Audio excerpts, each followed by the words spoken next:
T'as vu le tentative de sourire à la fin là? Comme là, j'ai bossé les questions. Je les connais déjà par cœur.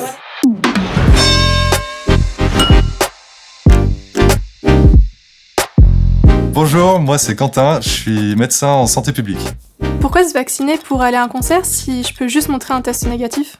Il se trouve qu'il y a eu un cluster de 600 personnes dans une boîte de nuit aux Pays-Bas, alors que tout le monde avait un test négatif. Donc on pense que le virus était en incubation chez certains à ce moment-là, mais ça montre bien que le test, c'est pas la meilleure des solutions. Puis moi, perso, j'ai pas envie de me prendre un coton-tige dans le nez à chaque fois que je vais en boîte, donc le vaccin, ça reste quand même la meilleure solution pour se protéger et pour protéger les autres aussi. Si je me vaccine, je peux voyager partout en Europe et hors Europe? En principe, oui, mais il faut s'en assurer pour chaque pays. Regardez les sites des différentes ambassades avant de partir, parce que les conditions évoluent tout le temps. Étant jeune et en bonne santé, est-ce que je devrais me faire vacciner maintenant ou laisser ma place à ceux qui en auraient le plus besoin? Eh bien, actuellement, le nombre de doses et le manque de place, c'est vraiment plus un problème. On peut répondre aux besoins de tout le monde. Il y a plus d'une centaine de centres de vaccination qui sont ouverts dans toute la France et qui proposent des rendez-vous pendant tout l'été. Donc personne ne prendra la place de personne. Est-ce que les jeunes et les personnes âgées sont exposées à des risques différents avec le vaccin?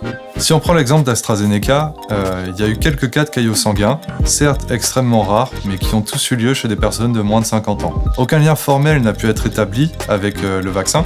Cependant, certains pays, par principe de précaution, ont décidé de l'interdire pour les moins de 50 ans, ce qui est le cas en France. La plupart des différences sont dues au fait que le système immunitaire des jeunes est très actif et donc va réagir plus fortement aux attaques et aux infections. Donc la fièvre, la fatigue seront beaucoup plus fréquents chez eux. Mais quelque part, c'est bon signe parce que c'est la preuve que le corps est en train de faire ses défenses. Les personnes âgées, par contre, ont un système immunitaire un peu moins réactif, ce qui explique qu'ils auront des effets secondaires qui seront moins fréquents et plus légers. Cependant, on n'a aucune raison de penser qu'il y ait des effets secondaires sur le long terme, autant chez les jeunes que chez les moins jeunes.